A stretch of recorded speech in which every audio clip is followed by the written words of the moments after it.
माँ देखो मसाला तैयार है ना, सब्जी डाल दो अब। अरे नहीं नहीं, अभी तो मसाला और पकेगा। जब तक मसाला तेल न छोड़ दे तब तक इसमें सब्जी मत डालना। ठीक है माँ।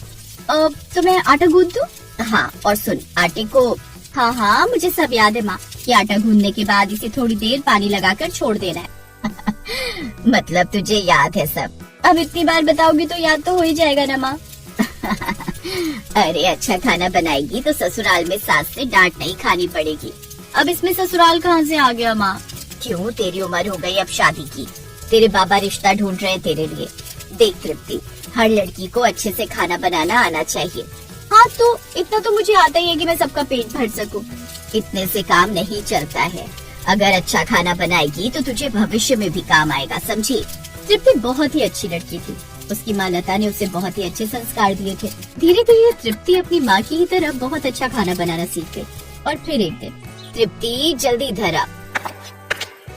क्या हुआ माँ? अरे तेरी किस्मत खुल गई बेटा। देख तो तेरे बाबा ने कितना अच्छा रिश्ता ढूंढा है तेरे लिए। 2 भाई हैं, बड़े की शादी हो चुकी है और छोटे भाई का रिश्ता है तेरे लिए। बड़ा सा घर है उनका। अरे वाह, इसका मतलब बड़ी सी रसोई भी होगी जहाँ सारे मसाले और अच्छे अच्छे बर्तन होंगे। कमाल करती है तू। मैं क्या बोल रही हूँ और तू क्या सुन रही है? मैं समझ गई आपकी बात, लेकिन शादी के बाद तो मुझे रसोई चलानी पड़ेगी ना। अब तो मुझे खाना बनाने में बड़ा मजा आने लगा है। पागल है तू भी। वैसे मैं तेरे लिए बहुत खुश हूँ। भगवान तुझे जीवन में सारी खुशियाँ दे।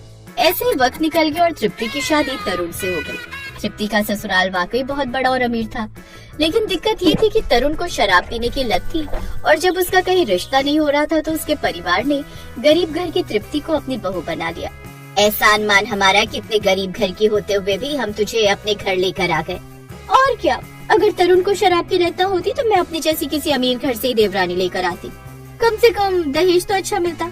अब सुन, मेरा नाम रागिनी है और मैं तेरी जेठानी हूँ, तो मेरे सामने जरा झुक कर ही रहना, समझी?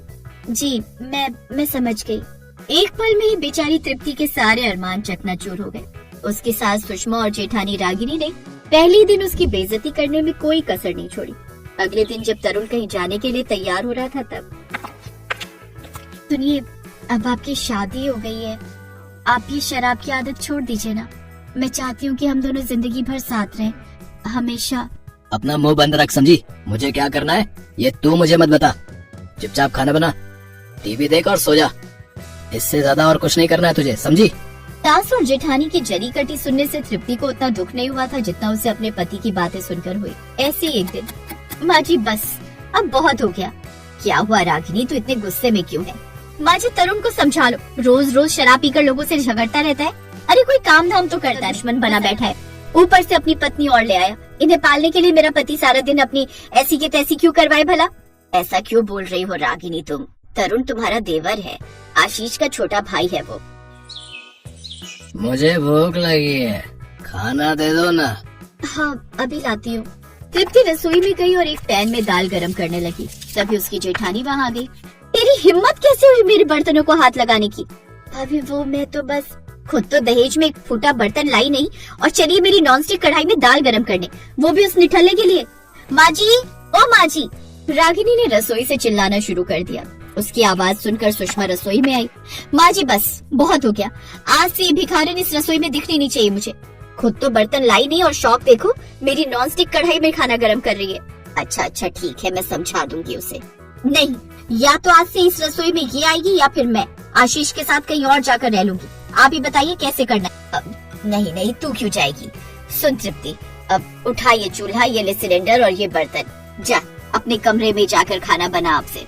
रागिनी के दबाव में सुषमा ने भी बेचारी तृप्ति की बहुत बेइज्जती की। उधर ये सब होते हुए तरुण दरवाजे पर खड़ा होकर देख रहा था। उसे अपने आप पर बहुत गुस्सा आ रहा था। अगर मैं कुछ पैसे कमाता तो आज तुम्हारे साथ ये सब नहीं होता। आप ऐसा मत कहिए, आप बैठिए, मैं आपके लिए अभी कुछ बनाती हूँ। मैं कसम खाता हूँ, अब से मैं कभी शराब नहीं पीऊंगा। तरुण की बात सुनकर तृप्ति की आंखों में खुशी के आंसू आ गए। उसने अपना चूल्हा वहीं कमरे में जलाया और तरुण के लिए खाना बनाने लगी। लेकिन खाना बनाने से पूरे कमरे में धुआं भर गया, जिससे तरुण खांसने लगा। अरे ये तो मैंने सोचा ही नहीं, कमरे में खाना बनेगा तो धुआं कहाँ जाएगा। रुके, मैं कुछ करती हूँ। तभी तृप्ति ने अपने कमरे की बालकनी का दरवाजा खोला और अपना चूल्हा वहीं रख लिया और फिर वहीं खाना बनाने लगी।